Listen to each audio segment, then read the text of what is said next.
The millionaire forced his son to marry the family nanny to punish him, but he was paralyzed when he saw how she treated his little granddaughter. James Thornton didn't build his empire by accepting mistakes. Mistakes were for the weak, for those who lacked vision and discipline. As he stood at the floor-to-ceiling window of his study, Manhattan's skyline glittering like a carpet of diamonds at his feet, he thought about how his life had been meticulously constructed, brick by brick, deal by deal, sacrifice by sacrifice. The amber liquid in his crystal tumbler caught the light as he swirled it. 18-year-old scotch. The good stuff. Tonight, he needed it. Mr. Thornton. His assistant knocked lightly on the mahogany door. Your son has arrived. James didn't turn around. Send him in. He heard Ryan's footsteps. Confident, unhurried, unconcerned, just like everything else about his 25-year-old son. Privileged, entitled, and blissfully unaware of what it took to be a Thornton. Dad, seriously, it's nearly midnight. Whatever this is could have waited until tomorrow. James finally turned, fixing his steel-gray eyes on his only child. Ryan looked so much like Victoria. Same golden brown hair, same stubborn chin, but where Victoria had been steady and warm, Ryan was volatile and cold. Sit down, James commanded. Gesturing to one of the leather armchairs facing his desk, Ryan sighed dramatically but complied, sinking into the chair and checking his phone. Is this about the Wellington deal? Because I told you, I'm handling it. This isn't about business. James set his glass down with deliberate care. It's about the girl. Ryan's phone-scrolling finger paused, just for a second, but long enough for James to notice. What girl? Don't insult my intelligence. James sat behind his desk, hands folded together like a judge about to pass sentence. Lauren, the babysitter. Housekeeper, Ryan corrected automatically, then tried to recover. And I don't know what you're talking about. 3 weeks ago, the night of the Carmichael Foundation Gala, I was in Tokyo, but the security cameras weren't. James slid an envelope across the desk. I have the footage, Ryan. You and the girl, coming into the house at 2 a.m. Both of you, clearly intoxicated. Ryan's face hardened. You're spying on me now. I'm protecting what's mine, including the Thornton name you seem so eager to drag through the mud. It was nothing. A one-time thing? Ryan waved his hand dismissively. She's not even my type. Apparently, she was exactly your type that night. James leaned forward. She's pregnant. The word hung in the air like a gunshot. Ryan's face drained of color. That's impossible, he whispered. The company medical staff confirmed it this morning. She went to our clinic, Ryan. Our clinic. She must be lying. It's probably some other guy's DNA test. James cut him off. Already ordered, but judging by your reaction, we both know what it will show. Ryan stood up, pacing the thick Persian carpet. She planned this. She's after the money. Obviously, how much does she want? James shook his head. She hasn't asked for anything. In fact, she tried to resign quietly. It was Dr. Miller who alerted me, concerned about an employee leaving abruptly while pregnant. Then let her go, pay her off, make her sign an NDA, whatever it takes, and have her selling her story to the tabloids 6 months from now. James stood, his voice deadly quiet. No, I've worked too hard for too long to let your inability to keep your pants zipped become tomorrow's headline. Outside, rain began to fall, droplets racing down the glass like tears. Neither Thornton man would ever allow themselves to shed. What do you want me to do? Ryan finally asked, his voice smaller. You're going to marry her. Ryan's laugh was sharp and disbelieving. You can't be serious. Deadly serious. You'll marry the girl, quietly, here at the house. Judge Hoffman owes me a favor. Then, when the baby is born, it will have the Thornton name. Legitimate, respectable. This is insane. I barely know her. You knew her well enough, James replied coldly. I won't do it, Ryan declared, chin jutting out defiantly. You can't force me. James walked to the bar and poured himself another drink. Tomorrow morning, I'm restructuring the trust. Unless you agree to my terms, you get nothing. Not the company shares, not the trust fund, not the name. You'll be on your own. Ryan's face flushed with anger. You'd disown me, your only son, over this. In a heartbeat. James took a slow sip. You have until morning to decide. The door slammed so hard that the crystal decanters rattled. James closed his eyes, the familiar headache beginning at his temples. In his mind, he could almost hear Victoria's gentle reproach. "He's just a boy, James. Our boy." But Victoria was gone, had been for 15 years now, and James had a dynasty to protect. Lauren Morgan folded the hospital-issued scrubs with trembling hands. 6 hours into her shift at Manhattan Memorial's pediatric ward, and she still hadn't figured out how to tell her supervisor she wouldn't be finishing the nursing program. Not now. Not with a baby on the way and no support system. Her phone vibrated. Unknown number. "Hello," she answered cautiously. "Miss Morgan, this is Edmund Pierce, Mr. Thornton's attorney. Mr. Thornton requests your presence at the main house tomorrow morning at 9. A car will be sent for you." Lauren's stomach clenched. "Which Mr. Thornton?" "James Thornton." The man's voice was clinical, detached. "I suggest you be punctual. Mr. Thornton doesn't appreciate tardiness." The line went dead before she could respond. Lauren sat heavily on the break room chair, one hand instinctively going to her still flat stomach. She'd only taken the part-time position at the Thornton mansion to pay for nursing school, working evenings and weekends to maintain the house while the younger Thornton completed his MBA. One mistake, one terrible, weak moment of loneliness and poor judgment, of letting Ryan's charm and boyish vulnerability break through her careful boundaries, and now this. "You okay, Lauren? You look like you've seen a ghost." Her co-worker Jen appeared in the doorway, concerned. Lauren forced a smile. "Just tired, long shift." As Jen chatted about weekend plans, Lauren nodded automatically, her mind racing ahead to tomorrow's meeting. She didn't know James Thornton well, had only seen him from a distance, his presence filling rooms even when he wasn't speaking. But his reputation preceded him. Ruthless, exacting, intolerant of failure. And now she would have to face him with the evidence of her greatest failure growing inside her. Whatever he was planning, Lauren knew one thing for certain. James Thornton was about to change her life forever, and there wasn't a damn thing she could do about it. The Thornton mansion's library smelled of leather and old money. Lauren sat perched on the edge of an antique chair, her back ramrod straight, hands folded in her lap to hide their trembling. The grandfather clock in the corner ticked away seconds that felt like hours. 9 o'clock had come and gone. It was now 1:15, and still no sign of either Thornton. A power play, she guessed. Making her wait, establishing dominance. She'd learned about these tactics in her psychology elective, never imagining she'd experience them firsthand. The heavy double doors finally swung open. James Thornton entered first. His bespoke suit perfectly tailored to his tall frame, not a silver hair out of place. Ryan slouched in behind him, eyes bloodshot, expression mutinous. A third man, balding, bespectacled, with a leather portfolio tucked under his arm, brought up the rear. "Miss Morgan." James's voice was cool and precise. "I appreciate your punctuality." Lauren stood, determined not to show weakness. "Mr. Thornton." Her voice came out steadier than she felt.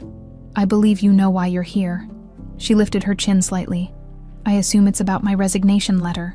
A flicker of something, surprise perhaps, crossed James's face before his mask of indifference returned.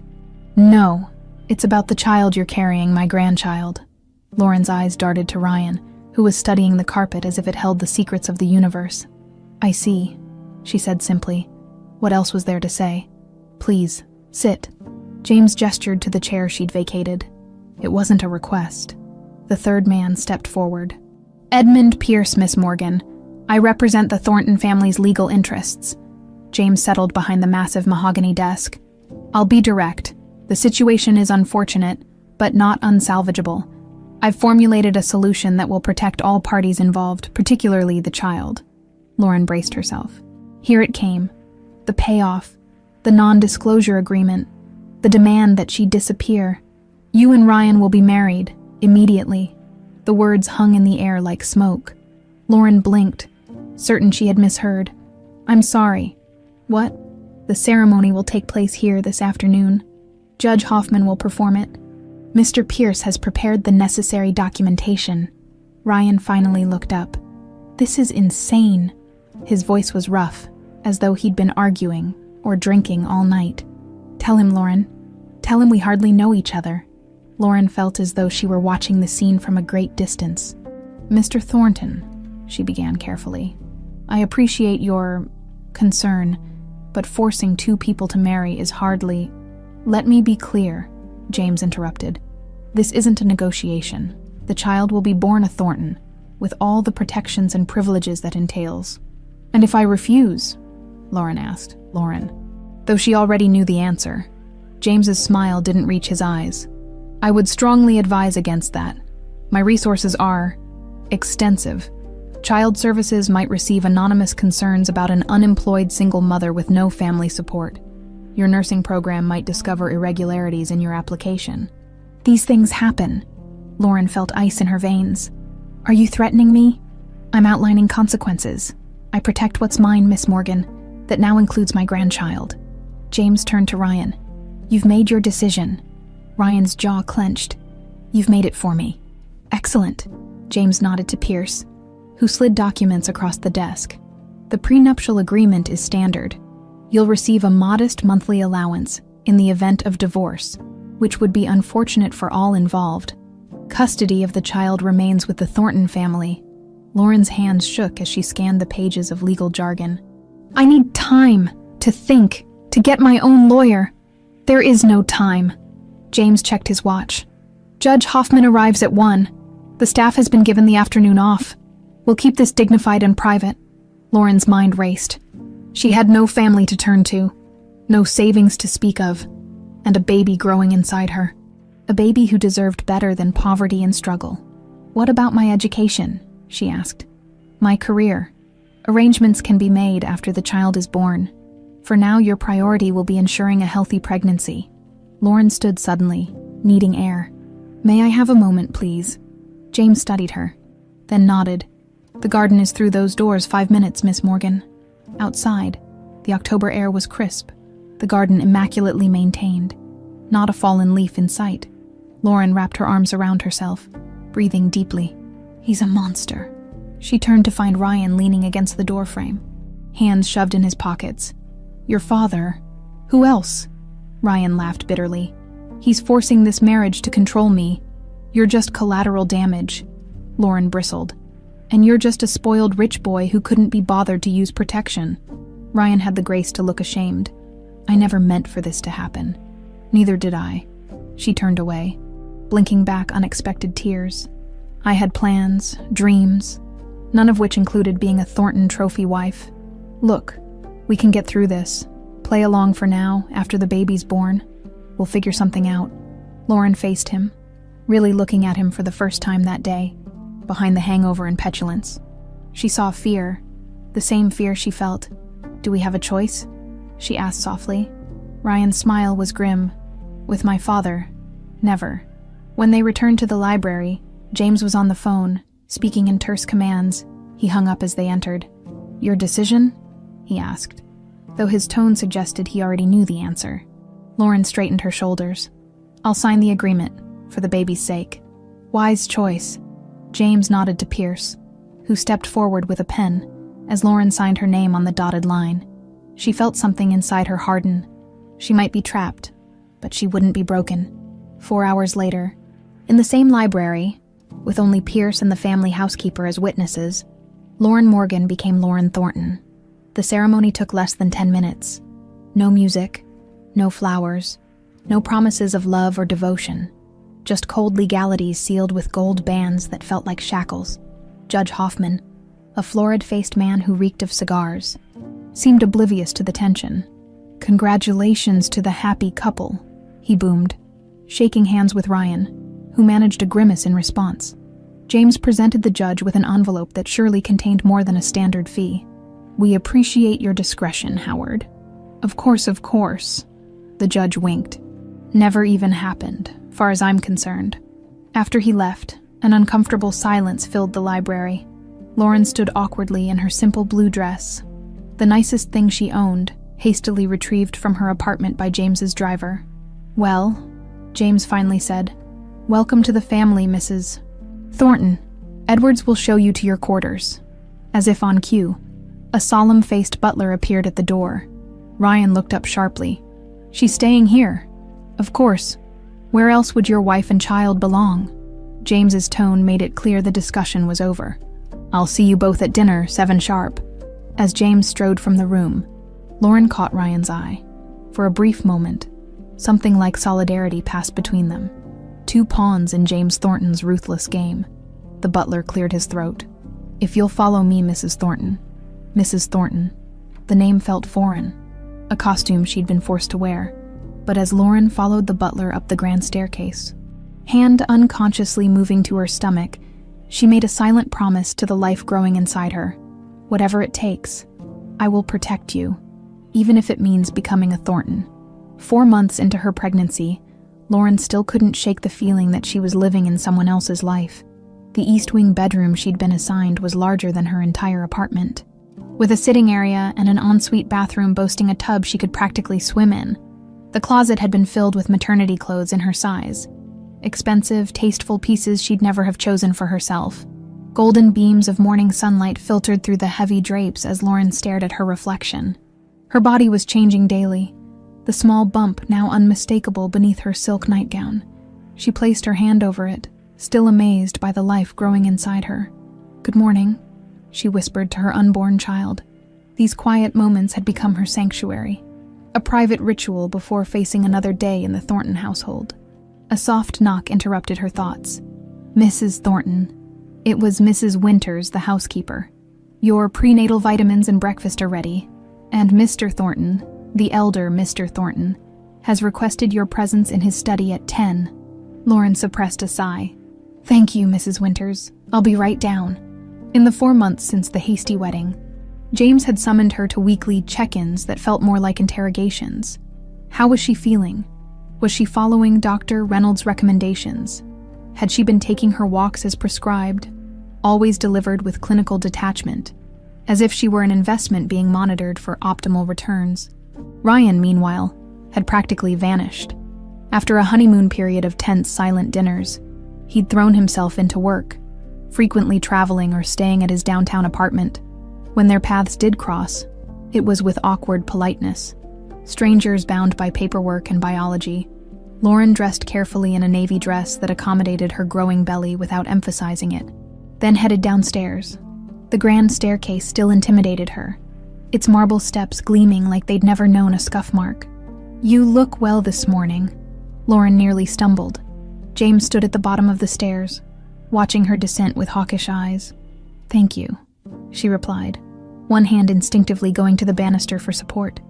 "Dr. Reynolds reports that your blood pressure has been elevated." It wasn't a question. Lauren bristled at the invasion of privacy, but kept her tone neutral. "He mentioned it might be stress-related." "Then perhaps you should avoid stress." James offered his arm mechanically as she reached the bottom step.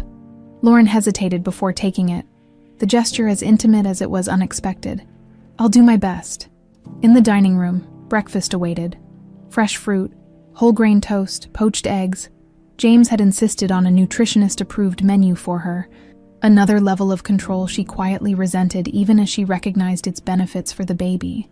"Ryan called this morning," James said, settling across from her with his black coffee. "He'll be in Tokyo until Wednesday." Lauren nodded, unsurprised. "The Nakamura deal. You've been paying attention." James sounded almost approving. "I read the business section." She didn't mention that she'd started doing so just to have something to talk about with Ryan. A bridge across the chasm between them, James studied her over the rim of his coffee cup. "You continue to surprise me, Lauren." "How so?" "You haven't demanded a larger allowance. You haven't redecorated your wing. You haven't thrown any tantrums over Ryan's absences." Lauren met his gaze steadily. "I'm not here for the Thornton fortune, Mr. Thornton. I never was." "So you keep saying." His tone suggested he was still waiting for the mask to slip, for her true nature to reveal itself. Thunder rumbled in the distance as dark clouds gathered outside the window. A storm was brewing, both literally and in the tense atmosphere of the breakfast table. The pain woke her at 3 a.m., sharp and insistent. Lauren tried to breathe through it, telling herself it was just Braxton Hicks contractions, false labor, a normal part of pregnancy at 7 months. But when her water broke in a warm gush, panic set in. "No," she whispered. "It's too early." She reached for the bedside phone with trembling fingers. dialing Ryan's number, straight to voicemail. Of course, he was in Chicago for the weekend. Another contraction gripped her. Stronger this time, Lauren gasped, pressing the button for Mrs. Winters, no answer. The housekeeper's quarters were in another wing. Lightning flashed, illuminating her room in stark white. The storm that had been threatening all day had finally arrived, rain lashing against the windows like tiny fists. Lauren struggled out of bed, her bare feet touching the cold floor as another contraction hit. She needed help. The only other person in the house was James. She made it to the hallway before doubling over in pain, clutching the wall for support. "Help," she called, but her voice was weak, drowned out by the thunder. Gritting her teeth, Lauren inched her way down the corridor toward the main staircase. At the top, she paused, dizzy with pain and fear. The grand foyer below seemed miles away. "Lauren," she looked up to see James at the bottom of the stairs, in a robe hastily thrown over pajamas, concern etched on his face. For once, he looked human, vulnerable even. "The baby," she managed. "It's coming, too early." James was up the stairs in seconds, his arm around her waist. "Lean on me. I've called an ambulance, but the storm's delaying response times. I'm scared," she admitted, as he helped her back to her room. Something shifted in James's expression, a softening around the eyes, a tightness in his jaw. The Thornton women have always been fighters. This child will be no different. It was the closest thing to kindness she'd heard from him, before she could respond. Another contraction seized her, more powerful than before. Lauren cried out, clutching his hand. "The ambulance won't make it in time," James said grimly. "I need to examine you." Lauren nodded through tears of pain. "You know what to do. Victoria had complications with Ryan. I had to deliver him myself." His voice was tight with memory. "I promised myself never again. But here we are." What followed was a blur of pain and fear. James, surprisingly gentle, checking her progress, his voice steady and commanding, guiding her through breathing, the storm raging outside as another life fought to enter the world too soon. "Push, Lauren, now!"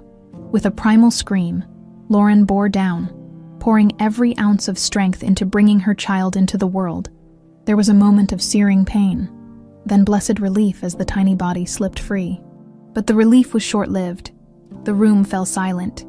No newborn cry, no triumphant announcement. "What's wrong?" Lauren gasped, trying to sit up. "James? What's wrong with my baby?" James was hunched over the small form, his back to her, performing what looked like CPR with just 2 fingers. "Come on," he murmured. "Fight. Fight like a Thornton." Seconds stretched into an eternity. Then, finally, a weak, mewling cry filled the room. James's shoulders sagged in visible relief. "A girl," he said, wrapping the tiny infant in a soft blanket before placing her on Lauren's chest. Small, but fierce. The baby was impossibly tiny, her skin nearly translucent, dark hair plastered to her head. But as Lauren looked down at her daughter's face, time seemed to stop. Nothing else mattered. Not the pain, not the fear, not the complicated web of circumstances that had led to this moment. "Ella," Lauren whispered, the name coming to her unbidden. Her name is Ella. Outside, the storm began to abate, the first rays of dawn breaking through the clouds, and in that fragile moment, as Lauren cradled her premature daughter and James Thornton stood watch over them both, something fundamental shifted in the household, though none of them yet realized just how profound that shift would be. 6 months passed in a blur of midnight feedings, doctor's appointments, and cautious hope.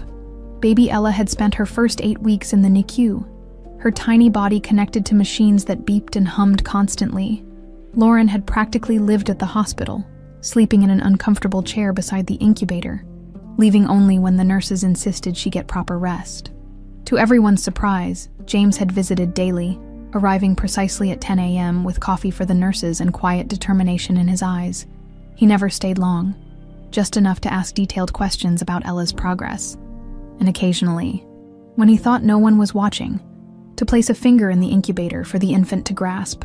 Now, on a crisp spring morning, Lauren rocked gently in the nursery chair, Ella cradled against her chest. The baby had finally reached a healthy weight, her once transparent skin now a soft peachy hue. Lauren breathed in her sweet scent, marveling at the delicate perfection of her tiny fingers and the wisp of dark hair that had grown into a silky crown. "You're a miracle," she whispered, pressing a kiss to Ella's forehead. A throat cleared from the doorway. Ryan stood there, awkwardly shifting his weight from one foot to another. "Hey," he said softly.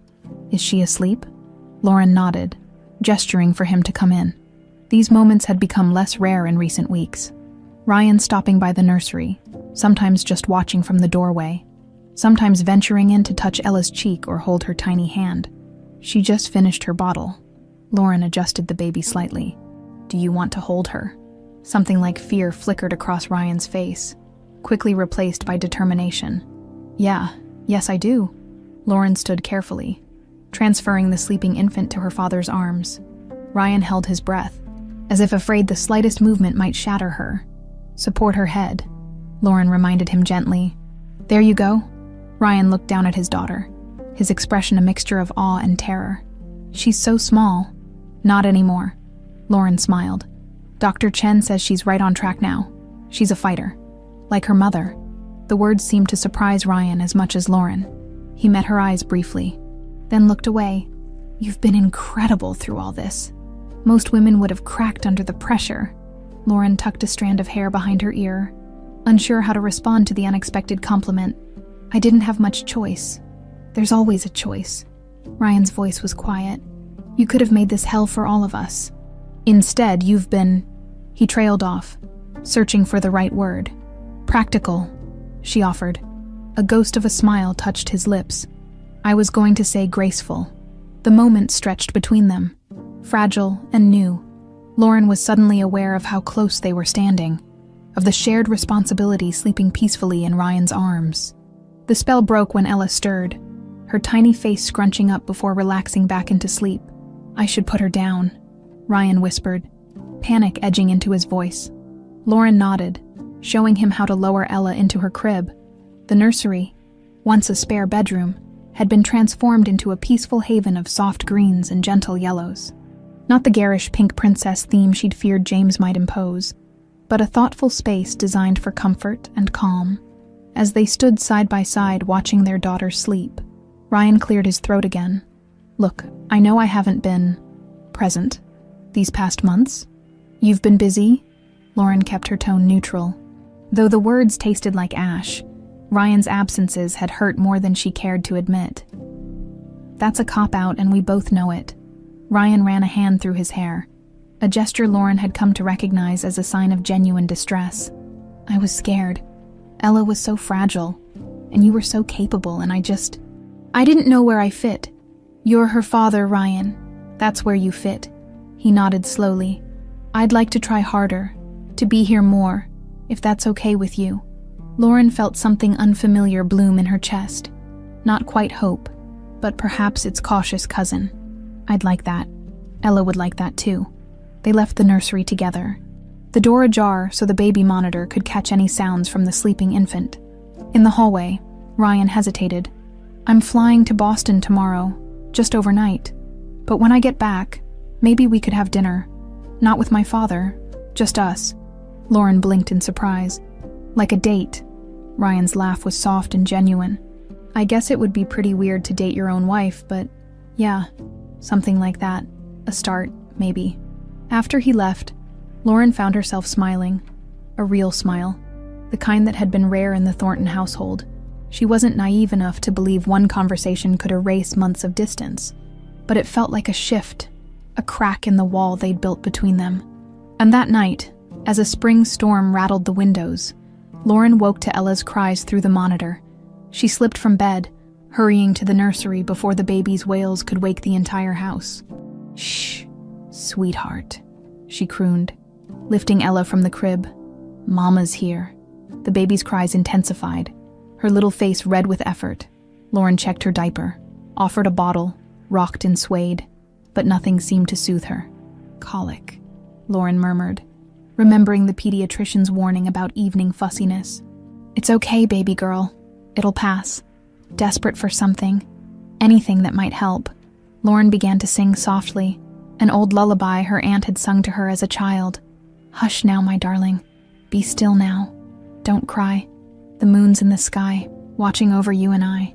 Dreams wait like ships in a harbor of night, to carry you off where the stars shine so bright." The melody was simple, the words worn smooth by generations. As Lauren sang, swaying gently from side to side, Ella's cries began to soften. Her tiny body gradually relaxed against Lauren's chest, storm blue eyes heavy with approaching sleep. "That song," Lauren startled, turning to find James standing in the doorway, in his silk pajamas and robe, hair slightly mussed from sleep. He looked less like the intimidating patriarch, and more like a tired old man. "I'm sorry if she woke you," Lauren whispered, still rocking Ella. "She's been fussy tonight." James stepped into the nursery, his expression unreadable. "Where did you learn that lullaby?" "My aunt used to sing it to me." Lauren frowned at his intense stare. "Why?" Instead of answering, James moved closer, looking down at the now sleeping infant. Something flickered across his face, a shadow of emotion so raw that Lauren almost gasped. "Victoria used to sing it to Ryan," he said finally, his voice rough with some unnamed feeling.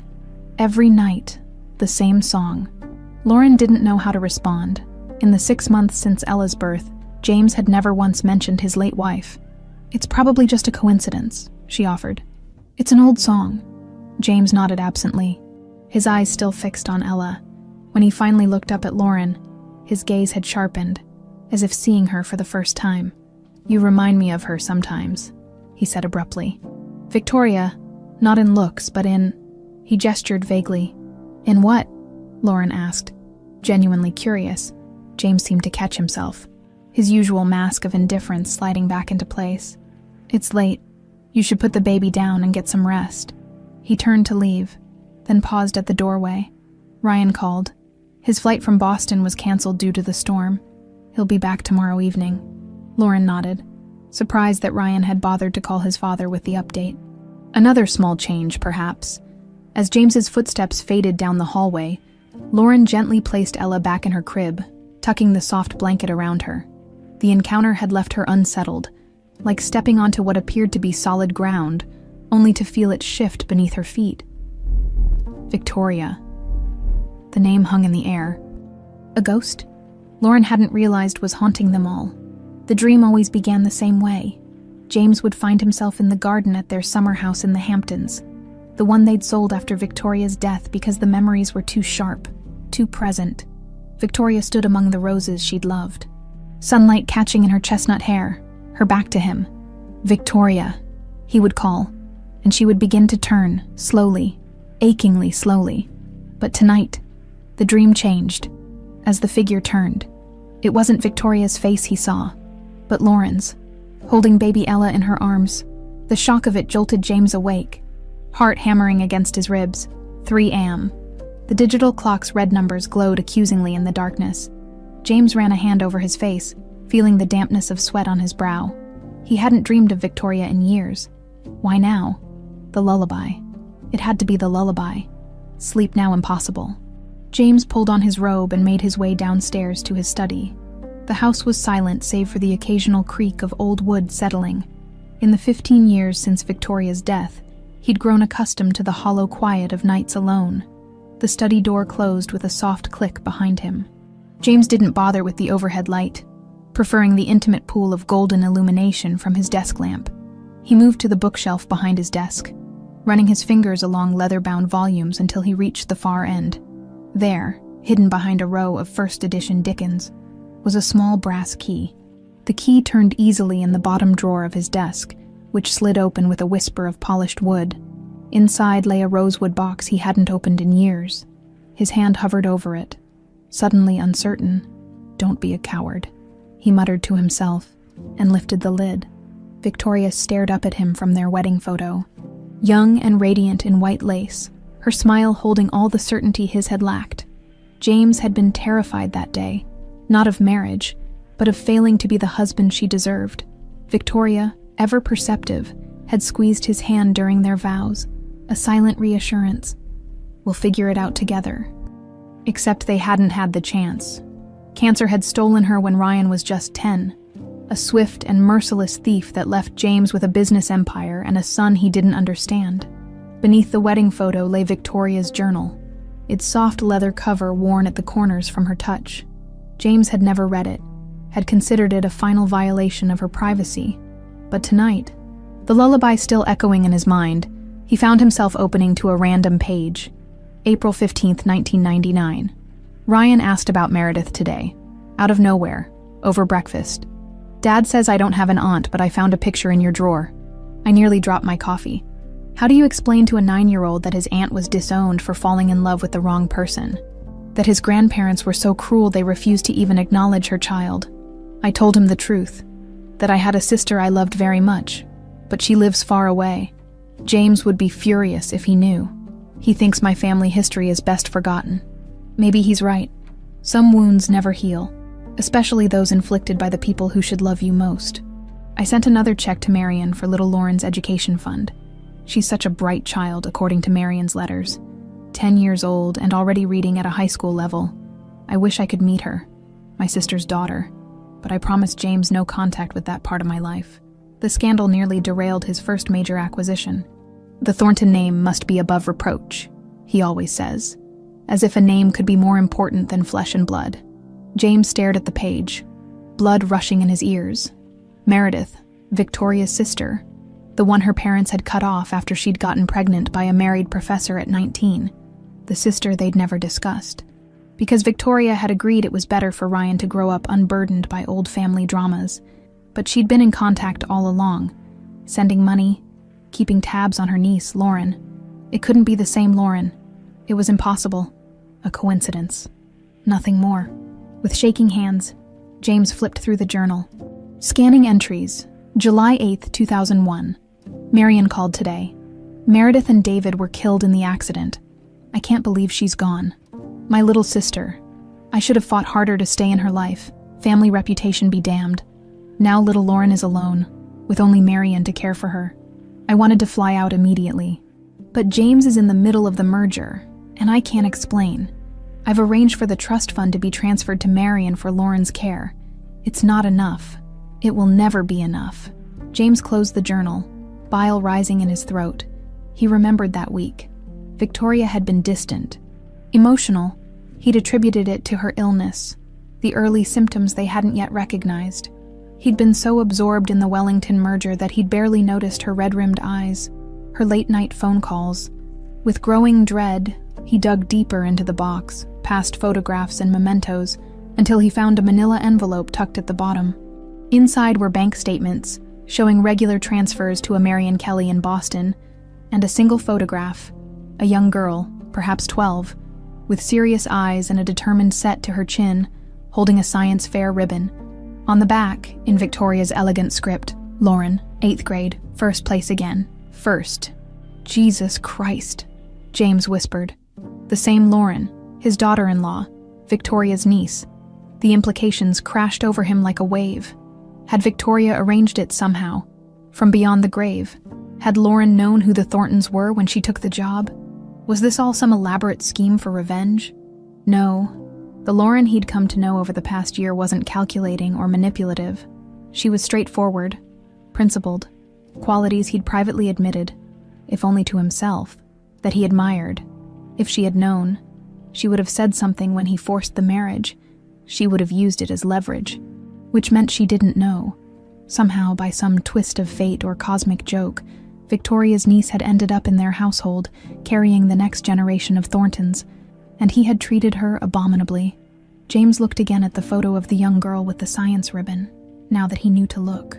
He could see traces of Victoria in her, not in her features, but in her stance, in the quiet determination radiating from her posture. The same determination he'd seen when Lauren stood up to him in the hospital, insisting on staying with Ella around the clock. The same quiet strength she'd shown throughout her pregnancy, never complaining, never demanding. Victoria would have been ashamed of him. A sound from the hallway startled him, the soft pad of footsteps passing his study. Lauren, most likely, heading to the nursery for Ella's middle-of-the-night feeding. The niece Victoria had never met was now under his roof. Raising his granddaughter, James carefully replaced the journal and photo in the box, locked the drawer, and returned the key to its hiding place. Dawn was breaking outside his window, the sky lightening from black to deep blue. He had research to do. He needed to know everything about Lauren Morgan's background, to verify what he'd discovered. But deep down, he already knew the truth. It was there in the lullaby, passed from Victoria to her sister to Lauren, a thread connecting women who'd never had the chance to know each other. For the first time in 15 years, James Thornton felt the cool track of tears on his face. Not for himself, not even for Victoria, but for all the connections broken by pride and appearances, for the family that might have been, and perhaps, if he could find a way to make amends, for the family that still could be.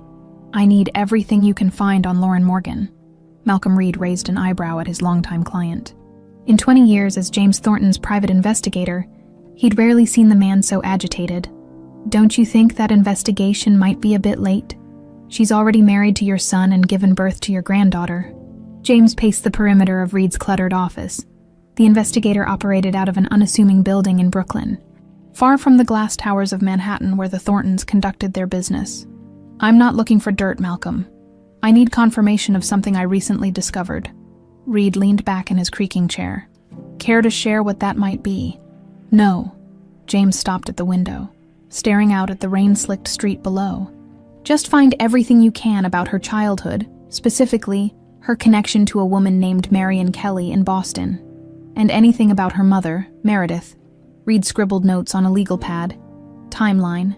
She would have been orphaned around age 12, raised by this Marion person after that. "Any particular reason for the urgency?" James turned, his expression uncharacteristically vulnerable. "Let's just say I may have made a terrible mistake." Ryan couldn't remember the last time he'd felt this nervous about a dinner. He straightened his tie for the third time, scrutinizing his reflection in the elevator's mirrored wall. The flowers in his hand, a simple bouquet of daisies and lavender, suddenly seemed inadequate. What was he doing? This was Lauren, for God's sake. The woman he'd been forced to marry, the mother of his child, not some first date he needed to impress. Except it felt exactly like that, after months of distance and awkwardness. They were finally finding their way toward something resembling a real relationship. The dinner they'd shared last week had been surprisingly pleasant. They'd talked about Ella, of course, but also books they'd read, places they wanted to travel, even their childhood dreams. Lauren had laughed at his terrible jokes, her eyes crinkling at the corners in a way that made his chest feel oddly tight. The elevator doors opened onto the lobby of Le Bernardin, where Lauren waited in a simple blue dress, her hair loose around her shoulders. Ryan's breath caught. Had she always been this beautiful? "You look..." Words failed him. "You look incredible." A faint blush colored her cheeks. "Thank you, so do you." She noticed the flowers.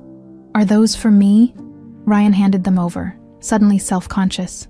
"They're not fancy, but the lady at the shop said daisies mean new beginnings." Lauren buried her nose in the bouquet, breathing in their scent. "They're perfect." Over dinner, they fell into easy conversation.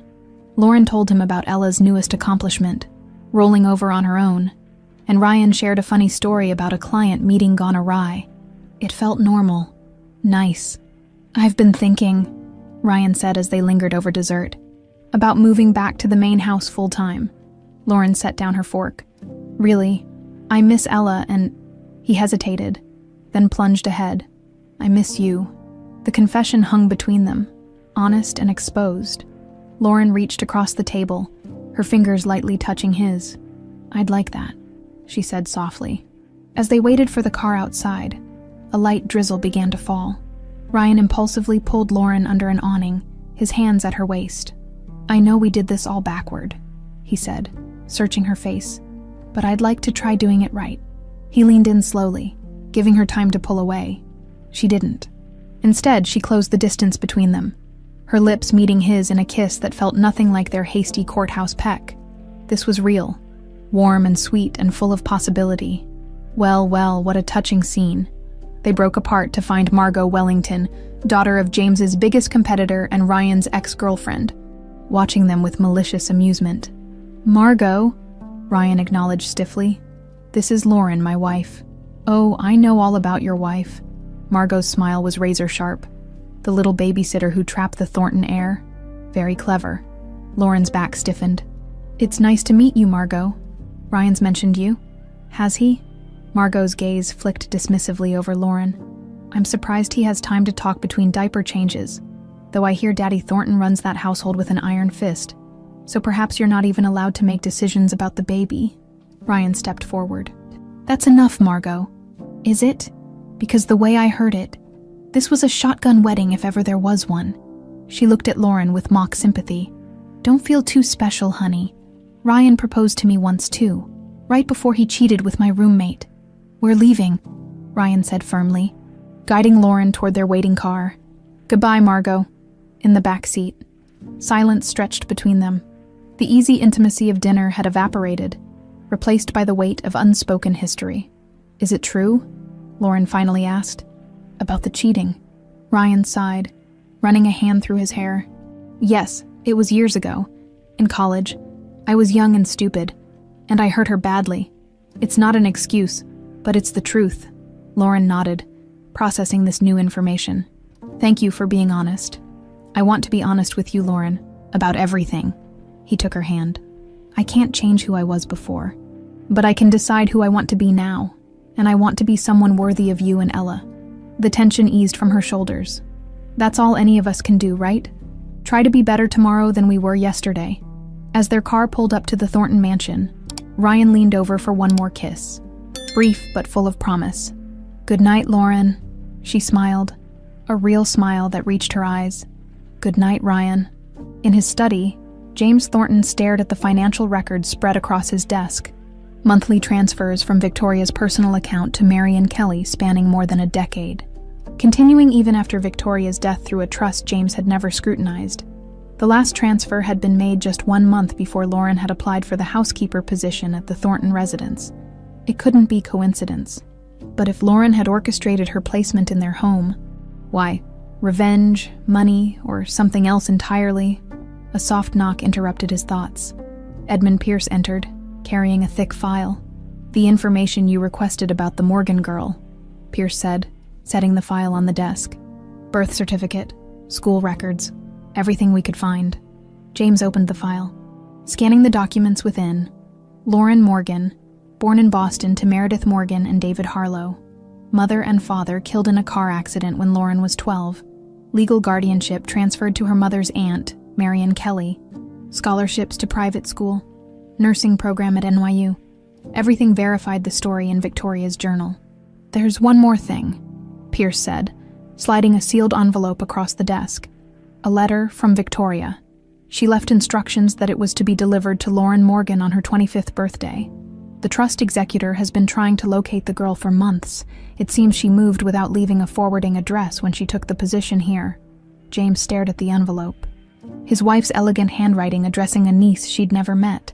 A niece who was now sleeping under his roof, married to his son, mother to his granddaughter. Leave it, he said hoarsely, and not a word of this to anyone. After Pierce left, James sat motionless, the letter like a live grenade on his desk. Whatever Victoria had written could shatter the fragile peace of their household. It could turn Lauren against them all if she learned how her aunt had been forced to abandon her sister, how James had been the architect of that abandonment. He should destroy it. No one would ever know. But as he reached for the letter, James heard Ella's laughter floating through the partially open window, a bright, bubbling sound that reminded him painfully of Ryan as a baby. From the garden came Lauren's answering laugh and Ryan's deeper voice. His family, the family he'd nearly destroyed with his pride and suspicion. James slipped the letter into his desk drawer and locked it. Not yet. The truth would come out, but not until he found a way to make amends for the past. Not until he was certain it wouldn't cost him everything. The package arrived on a Tuesday morning, addressed to James Thornton, in a crisp manila envelope marked confidential. Malcolm Reed's distinctive scrawl in the corner told James everything he needed to know. This was the final piece of the puzzle he'd been assembling for weeks. In his study, with the door firmly locked, James emptied the contents onto his desk. Photos, documents, and a handwritten note from Reed. Everything you asked for, and something I think you'll find particularly interesting. James's attention immediately went to a yellowed envelope paperclipped to a brief report. The envelope was addressed to Meredith Morgan in Victoria's unmistakable handwriting, but it had never been sent. The stamp in the corner was undisturbed, the seal intact. According to Reed's notes, it had been found in a box of Victoria's personal effects stored at their summer house. Items James had never bothered to sort through after her death. With unsteady fingers, James broke the seal and removed a single sheet of stationery. My dearest Meredith, it's been 5 years since we've spoken, and I miss you every day. James still doesn't know I'm writing to you. He believes cutting you off was the only way to protect the family name after the scandal. And I've been too much of a coward to tell him that some things are more important than reputation. I saw Lauren in her school play last month. I sat in the back and left before the reception. She was wonderful. She has your spirit, your light. I've arranged for money to be put aside for her education. It's not enough, I know, but it's what I can do for now. I had a checkup yesterday. The doctors found something. They're running more tests, but I'm scared, Mir. If something happens to me, promise you'll look after Ryan somehow. He's so much like you. Passionate, headstrong, with a good heart underneath the rebellion. I hope someday our children will know each other as family should. Maybe they'll repair what we've broken. All my love. Victoria. James pressed his palm against his mouth, fighting the surge of emotion threatening to overwhelm him. Victoria had known she was sick, even then had suspected what was coming. And her final wish, that Ryan and Lauren might someday know each other as family, had come true in the most unexpected way. But at what cost? His stubborn pride had robbed Victoria of precious time with her sister, had robbed Lauren of her aunt, had nearly destroyed any chance of genuine happiness between Ryan and Lauren by forcing them into a loveless marriage. Mr. Thornton, Mrs. Winters knocked softly at the study door. Mr. Pierce is on the phone. He says it's urgent. James quickly gathered the papers, returning them to the envelope. Tell him I'll call back. He insists, sir. Something about the trust executor locating Miss Morgan. James froze. Pierce had been trying to delay the delivery of Victoria's letter to Lauren, but if the trust executor had identified Lauren independently, put him through, James said, reaching for the phone with dread pooling in his stomach. Lauren couldn't remember the last time she'd felt this happy. Ella was thriving, nearly 8 months old and already trying to crawl. Ryan had moved back into the main house full-time, and though they still maintained separate bedrooms, their relationship was evolving into something genuine. Even James seemed different, still reserved, but less hostile, occasionally even joining them for dinner without burying himself in business talk. Today, the three of them had brought Ella to Central Park. Ryan pushed the stroller along the path while Lauren walked beside him, their hands occasionally brushing in a way that made her pulse quicken. She loves being outside, Lauren observed as Ella babbled happily, reaching for leaves and flowers they passed. Takes after her mother that way, Ryan said with a smile. I remember how you'd always take your lunch breaks in that little garden behind the house, even in winter. You noticed that. I noticed a lot of things about you, Lauren, even back then. The admission hung in the air between them. Sweet with possibility, they stopped by the lake, finding a bench where they could enjoy the autumn sunshine. Ryan lifted Ella from her stroller, settling her on his lap where she could watch the ducks. I've been thinking, he said, not meeting Lauren's eyes. About us, about the future. Lauren's heart skipped. Oh, when my father forced us to get married, I was angry. At him, at you, at the whole situation. I was sure it would be a disaster. It wasn't exactly how I imagined getting married either, Lauren admitted with a small smile. Ryan turned to face her, his expression serious. But the thing is, Lauren, I think my father accidentally got this one right. Not the way he did it. That was unconscionable. But the result. He took her hand. I'm falling in love with you. The real way, not the forced way. Lauren's breath caught. They'd been moving toward this moment for weeks, but hearing the words aloud made it real in a way stolen kisses and shared smiles hadn't. Ryan, You don't have to say anything, he interrupted quickly. I know it's complicated. We have all this history backward, and there's Ella to consider, and my father. Ryan, Lauren placed her palm against his cheek. I'm falling in love with you too. The smile that lit his face was worth every moment of hardship they'd endured to reach this point. He leaned in, kissing her softly as Ella squealed delightedly between them, as if approving of this development. When they broke apart, Ryan kept his forehead pressed to hers. Maybe we could try dating properly. Going away for a weekend. Just the two of us. Dad's been asking to watch Ella overnight anyway. I think she's got him wrapped around her little finger. Lauren laughed. I've noticed. He actually smiled yesterday when she grabbed his tie. They walked home through the golden afternoon light, a family finding their way toward wholeness after a broken beginning. When they arrived back at the house, Edwards met them at the door with uncharacteristic urgency. Mr. Thornton has requested that you join him in the study immediately, Mrs. Thornton. He was most insistent. Lauren and Ryan exchanged puzzled glances. Did he say what this is about? Ryan asked. No, sir. Only that it's a private matter concerning Mrs. Thornton. Lauren handed Ella to Ryan. I'll go see what he wants.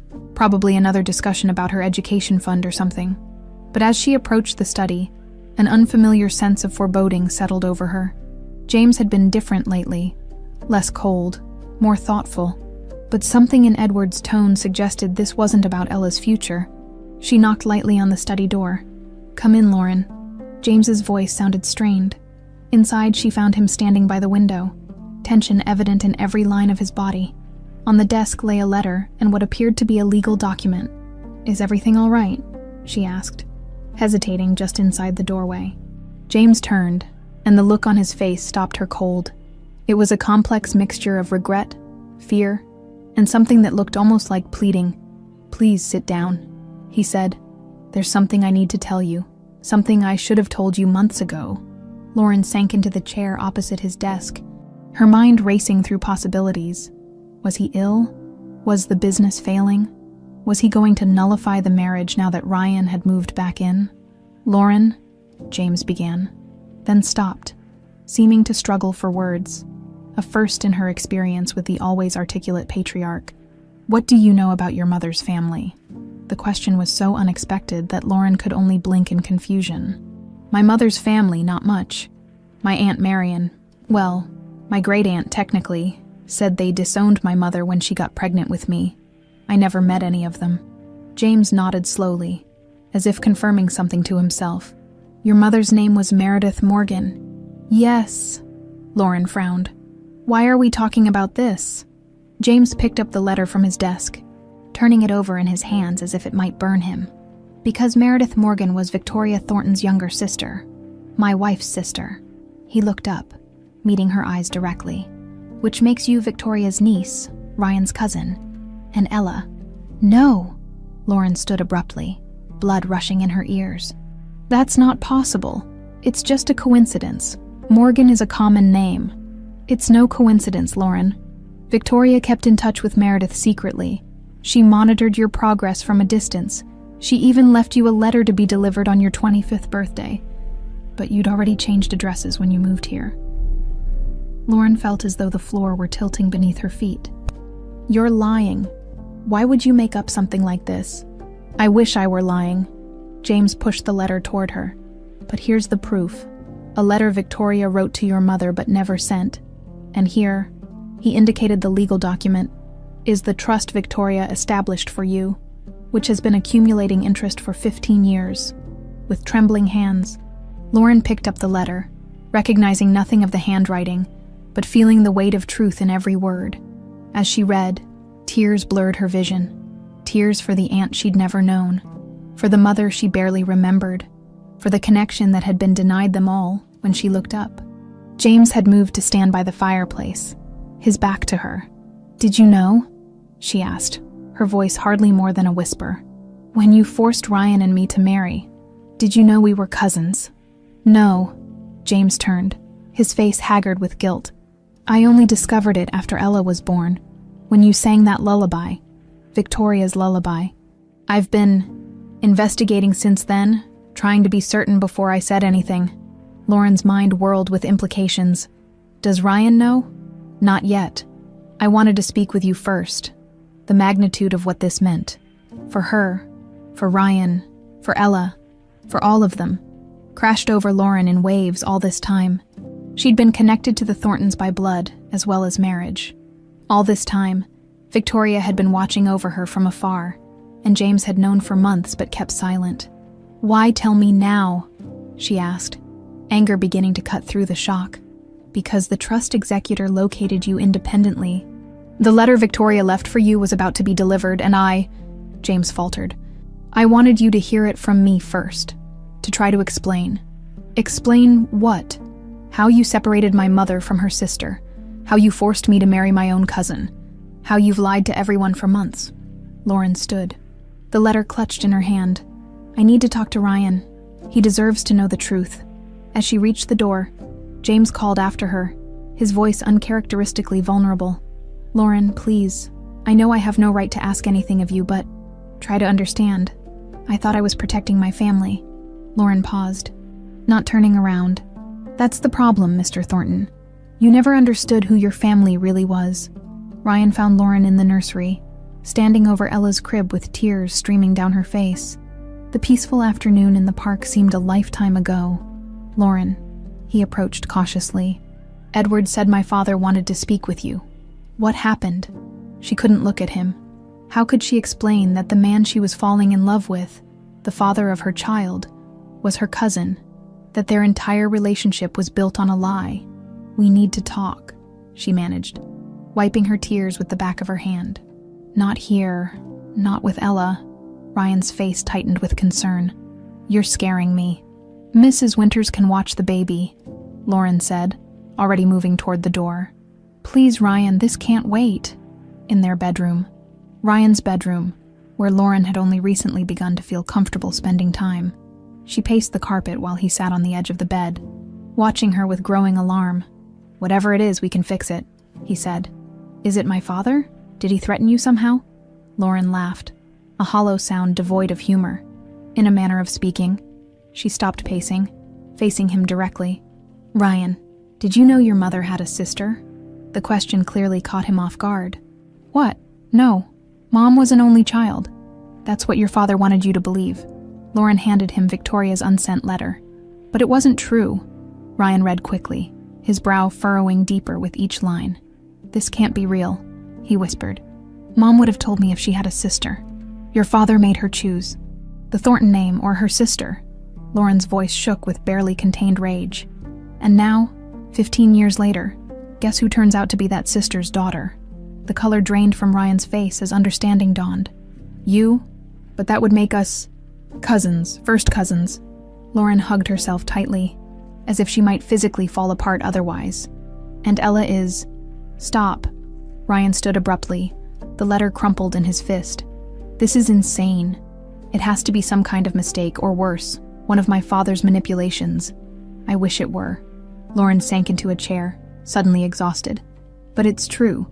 Ryan, your mother secretly kept tabs on me my whole life. She set up a trust fund for me that I never knew about. She even left me a letter that was supposed to be delivered on my 25th birthday. Ryan paced the room, his movements jerky with agitation. How long has my father known? Since Ella was born. He recognized the lullaby I sang to her. It was your mother's lullaby. He's been investigating ever since, but he kept it from both of us until today, when he found out the trust executor had located me independently. That son of a bitch. Ryan's voice was dangerously quiet. He forced us to marry, knowing there was a chance we could be related. Then when he confirmed it, he still said nothing for months. He claims he didn't know when he forced the marriage, Lauren said, though she wasn't sure why she was defending James, and that he was trying to find the right way to tell us. There is no right way to tell someone they've been manipulated into marrying their cousin. Ryan slammed his fist against the wall, making Lauren flinch. Sorry, he mumbled, immediately contrite. I'm not angry at you. I know. Lauren sighed deeply. I'm angry too, Ryan, at your father, at the situation, at the whole mess. But mostly I'm just sad for your mother, for my mother, for what we could have been to each other if your father hadn't been so obsessed with appearances. Ryan sank back onto the bed, his head in his hands. What do we do now? It was the question Lauren had been asking herself since leaving James's study. What did this mean for them? For Ella? The honest answer was that she had no idea. I need some space, she said finally. To think, to process all this. Ryan looked up, fear etched across his features. You're leaving.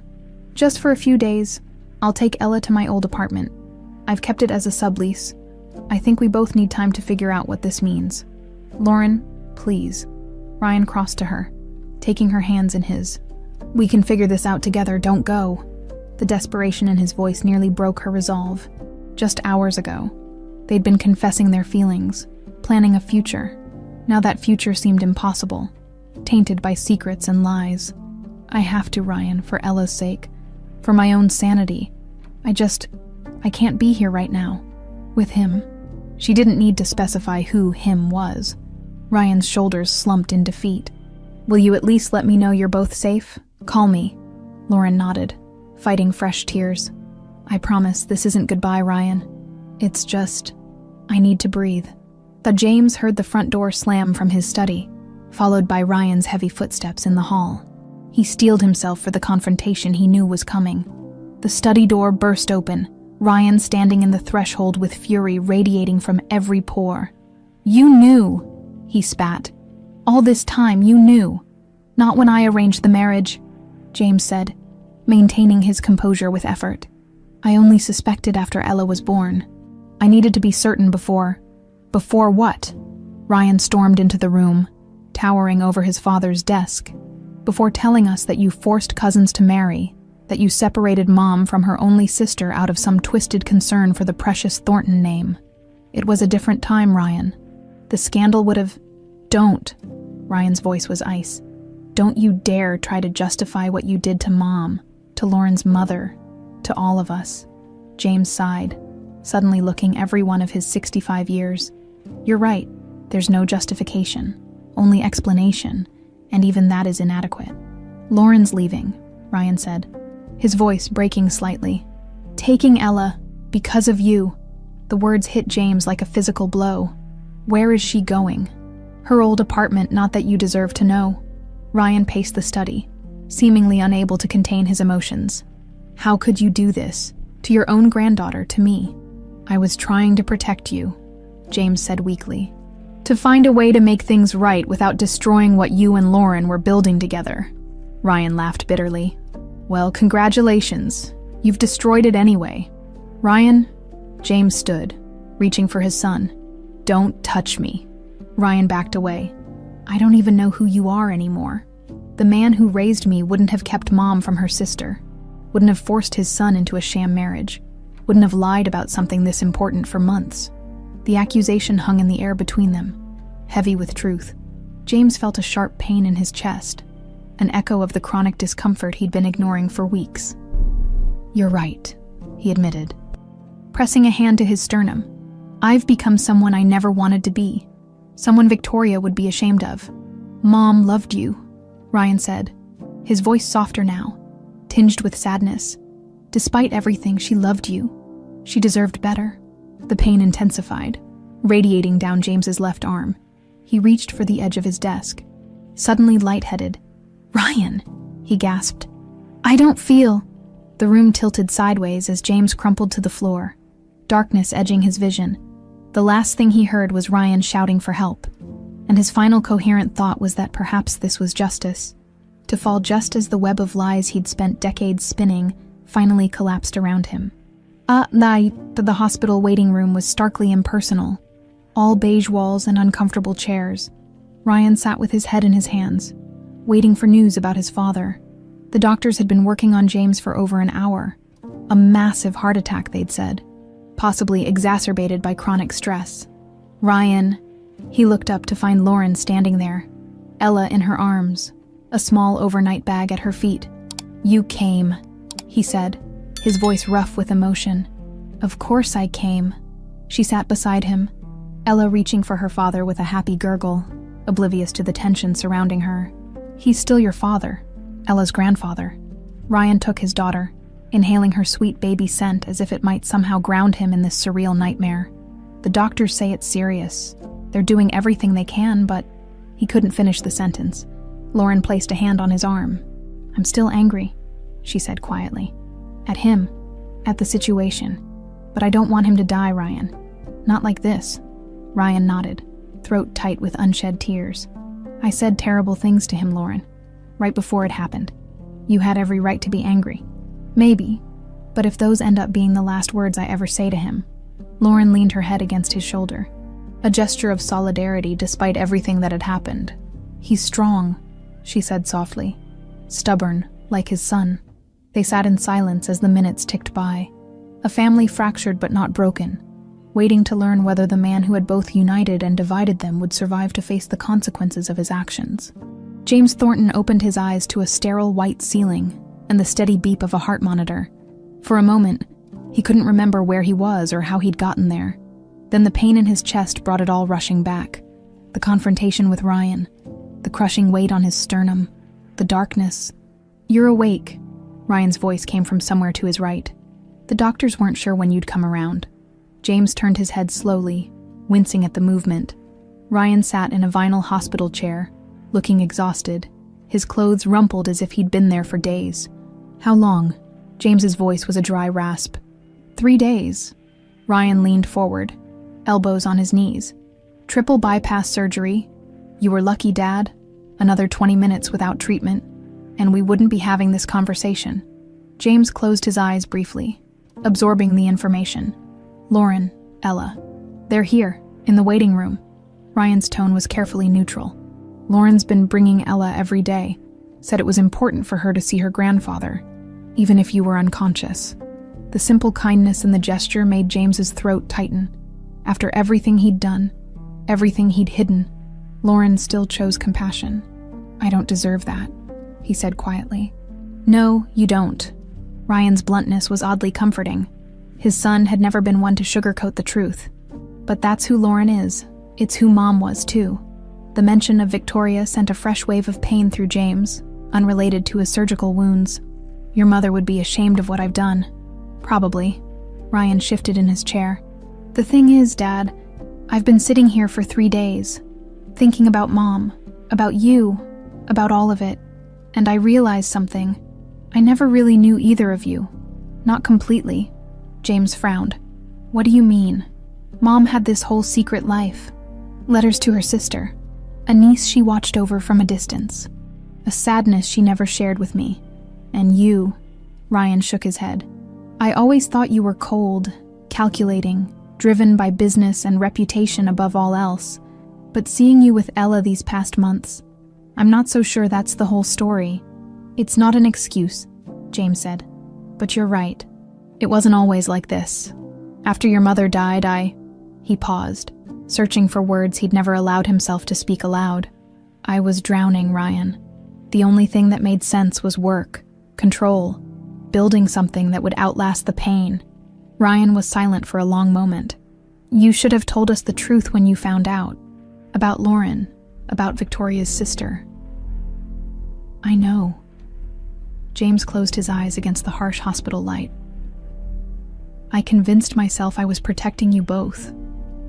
But I was really protecting myself from facing what I'd done. Separating Victoria from her sister. Forcing you and Lauren together, all of it." "We need to talk to Lauren," Ryan said firmly. "All of us. Together. No more secrets." James nodded weakly. "If she's willing to hear me out, I'll ask her." As Ryan stood to leave, James caught his sleeve. "Wait, there's something else you should know. In my study, bottom desk drawer, there's a letter from Victoria to Lauren. The trust executor found it. It was supposed to be delivered on Lauren's 25th birthday, but she'd already moved to our house by then." He pressed the small key from his hospital belongings into Ryan's palm. "She deserves to read it, no matter what it says about me." Lauren sat in the hospital waiting room, bouncing Ella gently on her knee. The baby was getting fussy after hours in the sterile environment, but Lauren couldn't bring herself to leave. Not until she knew James was truly out of danger. Not until she'd had a chance to ask him the questions that had been burning in her mind for days. Why had Victoria never reached out directly? What had happened between the sisters that was so terrible? And most importantly, had Victoria known that Lauren would someday find her way to the Thornton household? "Lauren?" She looked up to find Ryan standing before her, his expression unreadable. "How is he?" she asked, shifting Ella to her hip as she stood. "Awake, talking. The doctors say it's a good sign." Ryan ran a hand through his disheveled hair. "He wants to speak with us, both of us." Lauren hesitated. "I'm not sure that's a good idea." "Please," Ryan's voice was soft. "I know this is all messed up, But he nearly died, Lauren. If we're ever going to get answers, it has to be now, she sighed, bouncing Ella, who was beginning to fuss more insistently. Mrs. Winters is coming at 4 to take Ella home. Can it wait until then? Ryan nodded. I'll tell him. And Lauren, he pulled a key from his pocket. He told me about a letter from my mother to you. It's in his desk at home. We can get it after we talk to him. The knowledge that Victoria had written to her directly, had intended for her to know the truth even after death, sent a wave of emotion through Lauren. Thank you for telling me. When Lauren entered James's hospital room later that afternoon, she was struck by how small he looked in the bed. The imposing figure who had once intimidated her with his mere presence now seemed diminished, tethered to machines that monitored his fragile hold on life. Lauren, his voice was weak but clear. Thank you for coming. She took the chair opposite Ryan's, maintaining a careful distance from both Thornton men. You wanted to speak with us. James nodded slowly. I owe you both an explanation and an apology, though I know words are inadequate for the harm I've caused. He began at the beginning. The scandal of Meredith's pregnancy, the threat it posed to the Thornton business at a crucial juncture, his ultimatum to Victoria. He spoke of Victoria's quiet rebellion, the secret communication she maintained with her sister despite his demands, the trust fund she established for Lauren. After Victoria died, I buried myself in work, James said, his gaze fixed on the ceiling. I didn't want to think about the ways I'd failed her, the happiness I'd denied her. When Lauren appeared in our household, it seemed like chance, but now I wonder if Victoria somehow orchestrated it from beyond the grave. What do you mean? Lauren asked, leaning forward. The trust fund Victoria set up for you. It was administered by Marion Kelly until you turned 18. After that, the executor was instructed to make the final payment when you reached 25. James's eyes met hers directly. That executor was Edmund Pierce, my own attorney. Victoria knew he would recognize your name when the time came. Ryan inhaled sharply. You think Mom planned for Lauren to find us eventually, for us to know we were family. I think Victoria hoped for reconciliation, even if she didn't live to see it. James shifted painfully in the bed. The irony is, if I hadn't interfered, if I hadn't forced your marriage, you two might have found each other naturally. Cousins, yes, but family first. Friends, perhaps, instead. I twisted everything with my pride and fear. Lauren was silent, processing this information. All her life, she'd felt adrift, disconnected from her roots. Now she learned that her aunt, her blood, had been watching over her, planning for her future, hoping to bring her into the family fold. Where does this leave us? She finally asked. The question directed at both men. Ryan and I are still cousins. We're still legally married. We still have a child together. First cousins can legally marry in several states, James said quietly. Including New York, it's not common, but it's not prohibited. As for the rest, he sighed heavily. That's for you two to decide. I've interfered enough. Ryan reached across the space between them, taking Lauren's hand. We can't change the past, or our DNA, but the past few months, the real connection we've been building, that wasn't based on lies or manipulation. That was just us, finding our way to each other. Lauren felt tears stinging her eyes. It's complicated, Ryan. Life is complicated, he replied simply. But some things are clear. I care about you. We both love Ella, and now we know we're family in more ways than one. James watched their exchange with an expression of mingled hope and regret. There's something else I need to tell you, he said. Something I've been arranging since I learned the truth. Both turned to look at him. I've established a foundation in Victoria and Meredith's names for women and children in need of support. Women like Meredith was. Children like Lauren was. I've signed over 60% of my personal fortune to fund it. The magnitude of the gesture left Lauren speechless. It couldn't erase the past, couldn't undo the damage James had done, but it represented something she hadn't expected from him. Genuine remorse, a desire to make amends. There's a place for both of you on the board, if you want it, James continued. And for Ella, when she's old enough to understand her heritage, it would be fitting, I think, for Victoria's granddaughter to carry on her legacy of compassion. Lauren felt the weight of the moment pressing on her chest. So much pain, so many secrets, yet somehow, here they were, 3 broken people trying to forge something meaningful from the wreckage. "I need time," she said finally, "to read Victoria's letter, to think about everything." James nodded, his eyes closing briefly in exhaustion. "Of course, take all the time you need," as they left the hospital room. Ryan's hand found hers again. "Whatever you decide, Lauren, about us, about the foundation, about anything, I'll support you." Lauren squeezed his hand once before letting go. "Let's start with Victoria's letter," she said. "I need to hear her voice before I can decide where mine belongs." The small apartment Lauren had once called home felt both familiar and strange as she unlocked the door. Dusty sunlight filtered through the blinds she'd left partially open, illuminating dancing particles in the air.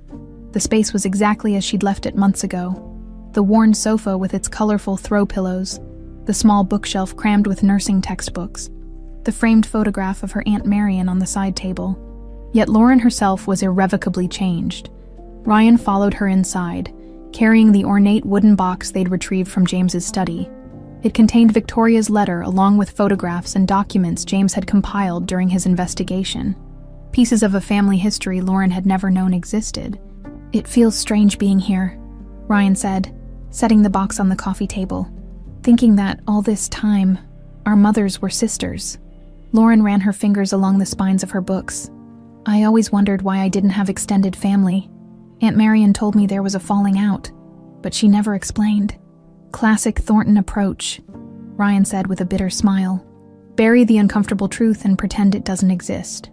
They sat on opposite ends of the sofa, the box between them like a bridge, or a barrier. Lauren took a deep breath and lifted the lid. Victoria's letter lay on top, sealed in a cream envelope with Lauren's name written in elegant script. With trembling fingers, Lauren broke the seal and unfolded the pages. "My dearest Lauren, if you're reading this, you've reached your 25th birthday, and I am long gone. There's so much I wish I could have told you in person, so many moments I wish we could have shared, but life, and my own cowardice, denied us that opportunity. First, you should know that your mother, Meredith, was the bravest person I've ever known. When our parents disowned her for being pregnant with you, she never faltered in her determination to keep you and give you a good life. Your father, David, was a good man too, despite what our family said. They loved each other, and they loved you fiercely and completely. I made a terrible mistake in agreeing to cut ties with Meredith to preserve my marriage and the Thornton reputation," James insisted, "and I was too afraid of losing everything to stand up for what was right. By the time I found the courage to secretly reconnect with your mother, years had been lost that we can never recover. After your parents' accident, I wanted to bring you to live with us, to raise you alongside Ryan, but James would never have agreed, and I feared what a bitter custody battle might do to you after you'd already lost so much. So I compromised again, ensuring you had financial support while keeping my distance. I've watched you grow from afar, your school plays, your science fair victories, your graduation. You have your mother's quiet strength and determination. I couldn't be prouder of the young woman you've become, though I had no hand in shaping you. My one regret as I face my own mortality is that you and Ryan will never know each other as family. Perhaps someday, through some miracle, your paths will cross. If they do, know that it would fulfill my deepest wish, that the broken bonds between our branches of the family might somehow be mended. The trust fund that accompanies this letter is yours without condition. Use it to pursue your dreams, to build the life your mother would have wanted for you. And please, if you can find it in your heart, don't judge her, or me, too harshly for the choices we made in difficult times. With all my love." Your Aunt Victoria tears streamed down Lauren's face as she finished reading. She passed the letter to Ryan, unable to speak through the tightness in her throat as he read. His own eyes glistened. "She knew," he said finally. "Somehow, she knew we'd find each other. Not like this," Lauren replied softly. "Not forced together by your father's manipulation. No." Ryan set the letter down carefully. "But here we are anyway, against all odds." Lauren wiped her tears with the back of her hand. "What happens now, Ryan? We can't just pretend none of this matters, that we're not cousins, that your father didn't lie to us for months. I'm not suggesting we pretend anything." Ryan moved closer, though still maintaining a respectful distance. I'm suggesting we decide together what matters most. Is it the DNA we share, the anger we feel toward my father, or is it what we've built these past months? The connection, the trust, the family we're creating for Ella. Lauren closed her eyes, emotional exhaustion washing over her. I don't know. It's all so tangled together. Then let's untangle it, one thread at a time. Ryan reached for her hand, hesitant. Starting with this. I love you, Lauren. Not because my father forced us together, not because of some cosmic plan of my mother's. I love the woman who sings to our daughter in the middle of the night, who stands her ground even when she's afraid, who sees the good in people, even when they don't deserve it. The simple declaration hung in the air between them. Lauren looked down at their joined hands, his larger one cupping hers, warm and steady. I love you too, she admitted quietly. But love isn't always enough, Ryan. Then what is? Tell me what you need, and I'll move heaven and earth to make it happen. Lauren thought for a long moment. I need time, space to process everything without your father's shadow looming over us. A chance to figure out who I am now that I know where I came from. Ryan nodded slowly. Okay, what about Ella? She stays with me, but you can see her whenever you want. I would never keep her from you, Ryan. And us. Lauren met his gaze directly. I don't know yet. I need to find my footing first, though pain flickered across his face. Ryan nodded again. I understand. Just promise me one thing. Don't disappear. Even if you decide we can't be together romantically, we're still family, in every way that matters. I promise, Lauren whispered. 1 year later, the Victoria and Meredith Morgan Foundation occupied the entire 5th floor of a renovated brownstone in Brooklyn. Sunlight streamed through large windows, illuminating the open workspace where a dozen employees manage programs supporting single mothers, children in foster care, and women pursuing healthcare careers. Lauren stood in her office doorway, watching Ella toddle confidently through the space, greeting staff members who had grown accustomed to the foundation director's 18-month-old daughter visiting regularly. Mrs. Thornton, her assistant, appeared with a stack of files. The board meeting is in 30 minutes, and Mr. Thornton just arrived. Both Mr. Thorntons, actually. Lauren smiled. Thank you, Jessica. Send them in. Ryan entered first, scooping up Ella, who squealed in delight at the sight of her father. Behind him, James moved more slowly, leaning slightly on a cane, a lingering reminder of his surgery. The quarterly reports look good, James said, settling carefully into a chair. Enrollment in the nursing scholarship program has doubled. We had an excellent fundraiser last month, Lauren replied, taking the seat behind her desk. After months of reflection, she had agreed to run the foundation, pouring her nursing background and personal experience into creating programs that truly served women in need. The three of them had reached an uneasy peace. James had stepped back from the day-to-day operations of Thornton Enterprises, focusing instead on mentoring Ryan and supporting the foundation. His contrition seemed genuine, though Lauren doubted he would ever fully understand the damage his rigid adherence to appearance had caused. Ready for the board meeting? Ryan asked, bouncing Ella on his knee. Almost. Lauren hesitated, then opened her desk drawer. There's something I wanted to discuss with both of you first. She placed a small velvet box on the desk. Ryan's eyes widened in recognition. The ring he'd given her 2 months ago, when he'd asked if they could try again, this time on their own terms. I've made my decision, Lauren said quietly. James shifted uncomfortably. Perhaps I should give you two some privacy. No, Lauren said firmly. You should hear this too. The past can't be changed. The hurt can't be erased. But Victoria was right about one thing. Some bonds transcend mistakes, even terrible ones. She opened the box, removing the simple diamond ring. I'm choosing to move forward, with the foundation, with this family we've created, however unconventional it may be. Ryan's face lit up with hope. You mean? Yes. Lauren slid the ring onto her finger. I'm choosing you, Ryan. Not because of your father's manipulation, not because of Victoria's wishes, but because of who we are together, who we've become through all of this. James looked away, blinking rapidly. I don't deserve this chance, he said gruffly. This redemption. No, you don't, Lauren agreed, her voice gentle but firm.